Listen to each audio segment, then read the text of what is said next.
झालं होतं सांगते तुम्हाला.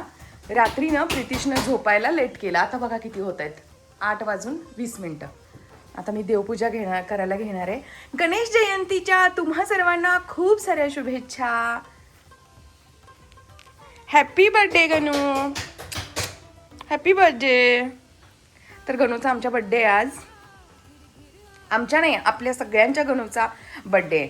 आणि आमचा हा गणू बघा, हा गणू कणकेवर राग काढून काढून कणिक. मी काय सांगितली नव्हती मी सांगितली होती का तुम्हाला कणिक मळायला? सांगितली होती का? चेहऱ्याच्या जवळ नेऊया आपण, बघूया चिडलेला चेहरा. चिडलेला चेहरा. तर रागारागात कणिक मळली आहे. लेट झालंय हो, आम्हाला 11:30ची अपॉइंटमेंट आहे आमची दीनानाथची. आणि प्रितीशमुळे भांडणं झालेत आमची सकाळी सकाळी. प्रितीशला हे काय बोलले, तू झोप मी उठवतो सकाळी. हां, झोपायला 12 वाजले आम्हाला. मी तुम्हाला काय सांगत असते, त्या प्रितीशला ना असा जबरदस्ती झोपवायला लागतो. मी काल परवा झोपवला होता 10 वाजता रात्री, तर तो पहाटे 4ला उठला. काल 4:30ला, 4:38. तुमच्यावर भरोसा ठेवला मी, तर आज तोही किती लेट उठलाय बघा. उत्तर आहे का द्यायला तुमच्याकडे? आहे का उत्तर? आणि कणकेचा हात असा इकडे नसतो धुवायचा. बोला की.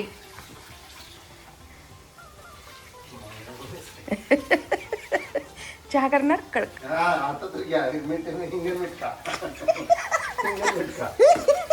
काय काय काय आपल्या गावाकडच्यांना कळेल हे, बाकीच्यांना नाही कळणार. काय असतं सांगा की. गुगल करा. गुगलवर तुमच्या हिंगण मिटकाचा अर्थ असणार आहे. करा ना, मस्त कडक असं चहा करा. मी चाललोय आता देशात. देशाटन नाही प्लीज प्लीज करा ना. आज माझी अपॉइंटमेंट आहे ना, त्यात मला इतकं घाणेरडं स्वप्न पडलं होतं, सांगते मी तुम्हाला. चला ऑफ कॅमेरा. वेळ नाही माझ्याकडे, मला हेअर कटिंगला जायचं.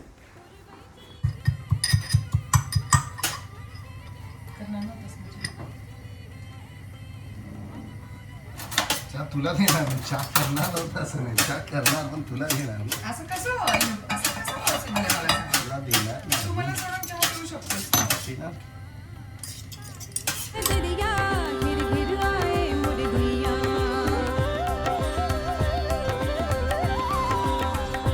मला असं वाटतं की पुन्हा आज माझी पॅप स्मिअर होणार आहे, कारण माझ्या गायनेकॉलॉजिस्ट मला तसं बोलल्याही होत्या की त्या सेल्समधलं इन्फेक्शन जोपर्यंत क्लिअर येत नाही तोपर्यंत मला पॅप स्मिअर करावी लागेल. आणि जर का पुन्हा इन्फेक्शन आलं तर मग मात्र आपल्याला वेगळा काहीतरी विचार करावा लागेल. तर असं काहीसं आहे. म्हणून म्हटलं की हे डिले नको करायला. आता ऑलरेडी 2 महिने मी लेट केले, आज जायलाच हवं. आणि ही लास्ट वीकमध्येच आहोंनी जबरदस्ती अपॉइंटमेंट घेऊन ठेवलेली होती. ते म्हणत होते तू असंच करते, आता ट्रीटमेंट व्यवस्थित सुरू आहे तर आपण ती कंटिन्यू करूया, जाऊया, वॉटेवर काही यायचं आहे तो रिझल्ट येऊ दे, ॲटलिस्ट पुढची ट्रीटमेंट कळेल आपल्याला की काय आहे काय नाही, कारण अजूनही माझा प्रॉब्लेम सॉल्व झालेला नाही आहे. तर चला भेंडीची भाजी चपाती करून आता आम्ही निघणार आहोत. जाता जाता माझे अजून काही किरकोळ 1-2 कामं आहेत ना, तीही मी करणार आहे. तर हे असं आहे, थोडंसं लवकर उठायला हवं होतं, पण जेव्हा लेट होतं ना, तुम्ही विचारता मला सतत की किती वाजता झोपते तू, एवढ्या लवकर उठते, तर हे रात्री ना 9:30 ते 10:30च्या दरम्यान जर का झोपलं तरच पहाटे लवकर उठणं होतं.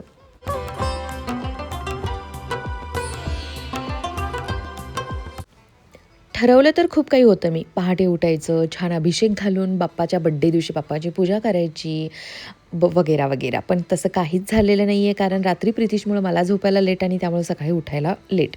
बरं ठीक आहे, जाऊ दे आता काय करणार. 11:30ची अपॉइंटमेंट आहे म्हणून कामं पटपट आवरण्यासाठी आहोंनी पूजा करायला घेतली, तर मग मी स्वयंपाकाला घेतले. स्वयंपाकामध्ये सुद्धा आहोंनी मला मदत केली.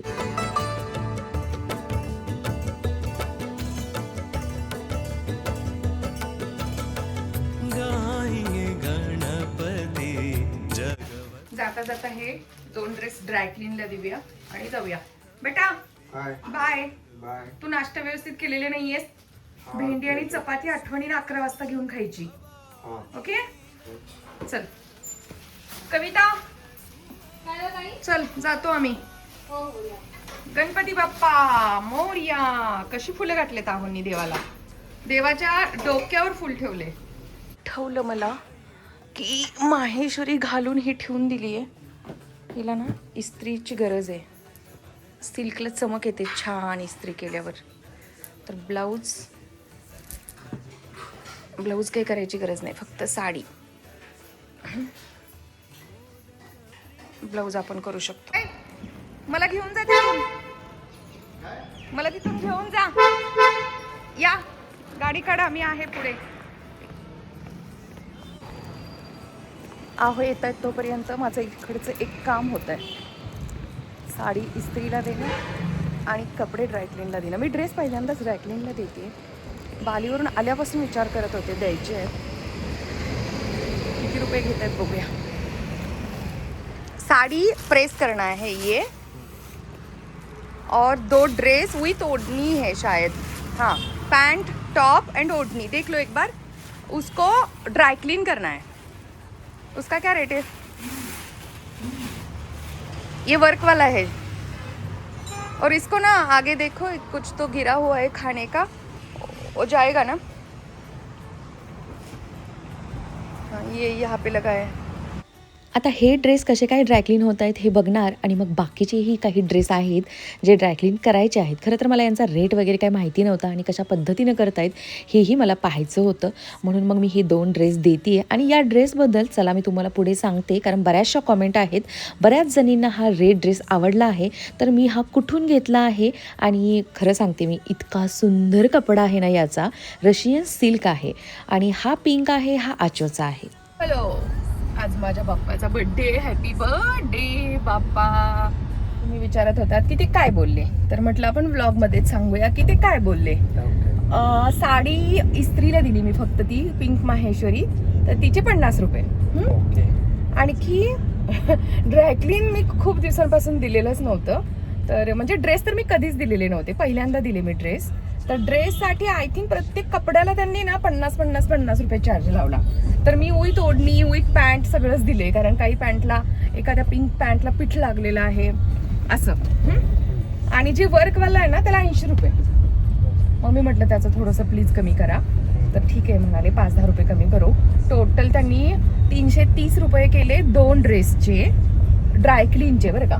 330 रुपये परवडत आहेत, त्याचं काही नाही. किती दिवसातून ड्रायक्लीन करतो आपण, वर्षातून एकदा. घरी धुवून ड्रेस खराब करण्यापेक्षा असे चांगले ड्रेस आहेत ते ड्रायक्लीन केलेलेच बेटर आहेत. काय वाटतंय आहे की नाही? तुमचं तर पहिल्यापासून मत असतं ड्रायक्लीन करायचं, मीच करत नाही. पण मी हे ड्रेस आचोचे एवढे महागडे घेतलेले, मी अजिबात ते पाण्यात वगैरे घातले नव्हते. म्हटलं नाही, आपण ड्रायक्लीनच करायचे आणि हे ड्रेस प्रॉपर टिकवायचे. नाहीतर काय होतं, माझं घेण्याला खूप काही असते, खूप सारं घेते मी आणि तितक्याच स्पीडनं मी ते खराबी करून टाकत असते. त्यामुळे कधी माझ्याकडे ते कलेक्शनच नाही होत. रेड ड्रेस आहे ना, तो दिथ्या या ब्रँडचा, इंस्टाग्रामवरून घेतलेला. रशियन सिल्क आहे ते. काय मस्त आहे माहिती आहे ड्रेस तो. तर कोणाला ना असे चांगले ड्रेस घ्यायचे असतील, मी कालच्या ब्लॉगमध्ये तो घातलाय, जो मी आता ड्रायक्लीनला दिला, तर नक्की घ्या दिथ्या या ब्रँडवरून. चेन्नईचं पेज आहे ते इंस्टाग्रामचं, मुली चालवतात, लेडीज चालवतात. आणि मी सांगते, हा जो ड्रेस आहे ना, हा मी घेतल्यानंतर 3-4 महिन्यांनी पुन्हा तो पुण्यात मी पाहिला, म्हणजे शॉपमध्ये आला तो.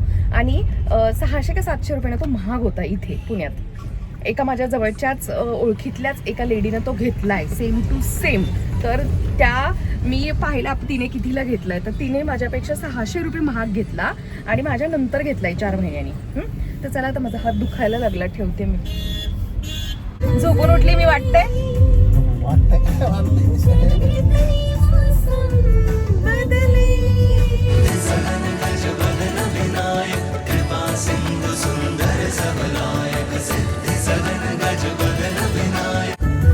आपल्याला सूट होणारं गाणं आहे.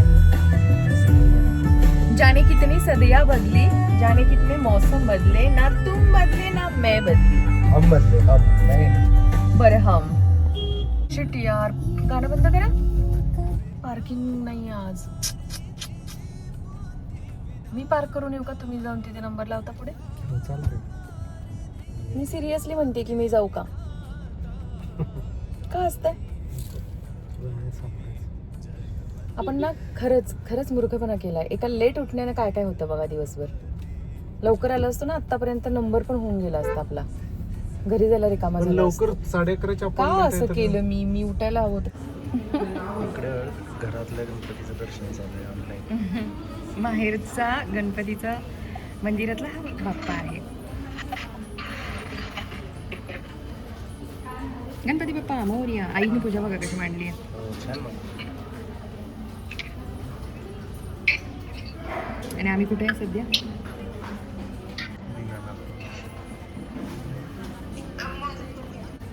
माहेरी माझे असे मोदक असतात. लहानपणापासून आम्ही हेच खाल्लेत. एक बाप्पासाठी मोठा पण केलाय. हे बघ.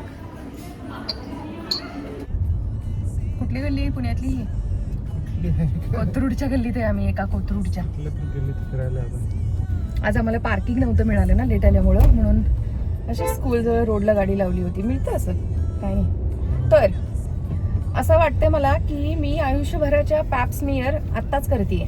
म्हणजे तुम्हाला माहिती आहे ना, जे माझे रेग्युलर व्ह्युअर्स आहेत की आता जे नवीन बघत असतील कदाचित हा व्हिडिओ पहिल्यांदा, तर त्यांना सांगते की मागच्या 3 महिन्यापासून आज माझी तिसरी पॅप स्मिअर होणार आहे. म्हणजे दिलंय मी ऑलरेडी सॅम्पल, आता त्याचा रिपोर्ट येईल. आणि मध्येच लास्ट म्हणजे 2 महिन्यापाठीमागे माझी बायोप्सी पण झाली आहे, सोनोग्राफी पण झाली आहे. पण तरी पण या महिन्यात पुन्हा पिरियडचा इश्यू आला आणि हे माझ्या पॅपमध्ये पहिल्या पॅपमध्ये इन्फेक्शन होतं, दुसऱ्यामध्ये पण थोडं इन्फेक्शन होतं, म्हणूनच दुसऱ्यांदा इन्फेक्शन आलं, म्हणूनच बायोप्सी केली होती. तर बायोप्सी एकदम नॉर्मल आली. आणि माझं पॅप होतं ना, ते पॅप HPV निगेटिव्हच आहे बरं का. तर तरीसुद्धा काही सेल्समध्ये इन्फेक्शन का दिसते आणि ते क्लिअर झालं पाहिजे. मग मॅडमनी मला अँटीबायोटिक दिले होते क्लिअर होण्याचे.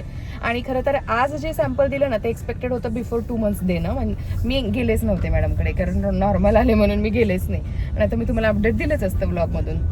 त्याच्या मला कॉमेंटही होते की ताई तुझा इश्यू सॉल्व्ह झाला का. तर इश्यू सॉल्व्ह असं म्हणता नव्हतं येत. 1 महिना नॉर्मल आलं तर दुसऱ्या महिन्यात डिस्टर्ब झाले पिरियड, म्हणून मग मी आता आले. तर आता मॅडमनी पुन्हा मला 10 दिवसाचे टॅबलेट दिले आहेत. त्या टॅबलेट 10 दिवसाचे संपले की लगेच पिरियड्स येतील, नॉर्मल येतील. आणि मग 5 दिवसात म्हणजे पिरियड संपले ना, 5व्या-6व्या दिवशी मला बोलवले. तर मी पुन्हा आता अपॉइंटमेंट घेतली. आता हा रिपोर्ट पण येईल 2-3 दिवसात. तर बघूया आता पुढे काय होणार आहे. चलो मग आता आपण कुठे थांबणार आहोत? बोला की. आता थांब टेन्शन मध्ये गेलात काय? नाही इथं जरा गर्दी झाली होती. गर्दी झाली, ते ट्रॅफिक मध्ये आहे आम्ही. गाये गणपती जगवंदन, गाये गणपती. ही सुंदर अशी बाप्पाची मूर्ती एफसी रोडची आहे. थांबून आम्ही दर्शन घेतलं छान आणि इथेच एक वडापाव घेतला आणि घेऊन गाडीत बसून लिटरली खात आलो. 3 वाजले आम्हाला, पण आम्ही काहीही कुठेही थांबून जेवलो वगैरे नाही. किंवा वैशाली वाडेश्वर खायला ठरवलं होतं पण नाही झालं. तर घरी आल्यानंतर मी मात्र मस्त झोपून गेले. मला खरंच खूप खूप खूप कंटाळा आलेला होता आणि बॉडी पेनही करत होती. झोपून गेले. आहोनी संध्याकाळी छान असा खरवस बनवला आहे. म्हणे बाप्पाचा बड्डे आहे, तर बाप्पाला आज बड्डे निमित्त केकच्या ऐवजी आपण खरवस बनवूया. म्हटलं ठीक आहे बनवा, कारण स्वयंपाक हा तसाच उरलेला होता. दुपारी आम्ही जेवलोच नाही ना. आणि मी मात्र टेन्शनमध्ये, मला काय करू कळत नव्हतं, कारण पुन्हा मला पॅप स्मिअरच्या रिपोर्टचं टेन्शन आलं होतं की रिझल्ट काय येईल. मी कितीही स्ट्रॉंग असले ना, तरीसुद्धा सांगते मी तुम्हाला, बॅक ऑफ द माइंड आपल्या कुठेतरी सुरू असतं की असं झालं तर काय होईल किंवा तसं झालं तर काय होईल. आपण निगेटिव्ह आणि पॉझिटिव्ह या दोन्ही गोष्टींचा विचार करत असतो. त्यातल्या तर ठीक आहे की प्रवीण खूप पॉझिटिव्ह असतो आणि तो सतत मला सांगत असतो, त्यामुळे मीही मला सांगत असते की नाही रिपोर्ट हा चांगलाच येईल आणि सगळं काही ओके असेल. पण तरीसुद्धा थोडंसं टेन्शन रिलीज करण्यासाठी मी ना इथे डान्स करते आहे. आणि हा एक डान्स मी शिकली यूट्यूबवरती बघून. आणि गाणं आता तुम्हाला कळणार नाही इथे, पण मी लवकरच याचं शूट करून ना टाकणार आहे. कसं झालं ते नक्की सांगा. मी खूप दिवसांनी पुन्हा डान्स केला आहे, त्यामुळे थोडंसं लहान मुलांसारखं वाटू शकतं. पण हे बघा, नवीन सतत काहीतरी शिकणं खूप जास्त महत्त्वाचं आहे.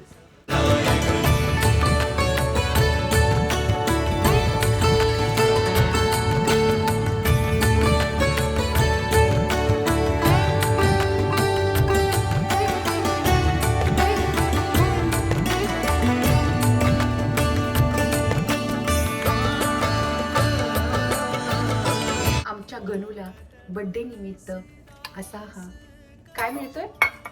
खरवस. कधी कोणी असं बर्थडेला खरवस किती पौष्टिक आहे सांगा. काय हरकत आहे खरवस दिला तर गणूला? अजून गणू गुडगुटीत होईल ना. आणि तुम्हाला माहिती आहे हल्ली आमच्याकडे सतत खरवस बनवला जातो. म्हणजे आम्ही आमच्या गोठ्यातील ते जिथून दूध आणतो ना, त्यांना सांगूनच ठेवलं आहे, जेव्हा केव्हा तुमच्याकडे खरवस अवेलेबल असेल ना, तेव्हा आठवणीनं आम्हाला तुम्ही देत जा. तर हा असा गुळात बनवलेला, जस्ट वेलची पावडर टाकली आहे कारण सुंठ संपलेला आहे. खूप मस्त झाला होता. चला अशा पद्धतीने आजचा दिवस आपण इथेच वाइंड अप करूया. आम्ही मस्त आता खरवस एन्जॉय करतो. गणूला काही आजही मोदक मिळालेले नाही आहेत. हे बघा मी पीठ वगैरे इथं काढून ठेवलंय. पीठ, यामध्ये ओलं खोबरं आहे, हे बघा सगळं काही. पण मूडच नव्हता, कंटाळा आला होता. जेव्हा थोडंसं नाचले ना तेव्हा बरं वाटलं, छान वाटलं. काहीतरी असं नवीन शिकत राहायचं, खरंच मस्त वाटतं. फ्रेश व्हायला होतं एकदम, म्हणजे कुठून एनर्जी येते काही कळत नाही. मी आल्यावरती चेहरा वगैरे धुतला सुद्धा नाहीये, फ्रेश सुद्धा झाले नाहीये. इतकी गाढ झोपले ना मी एक वडापाव खाऊन की काय सांगू मी तुम्हाला. मला इतका नको आहे खरवस धनी, जास्त झाला. चला मग बाय.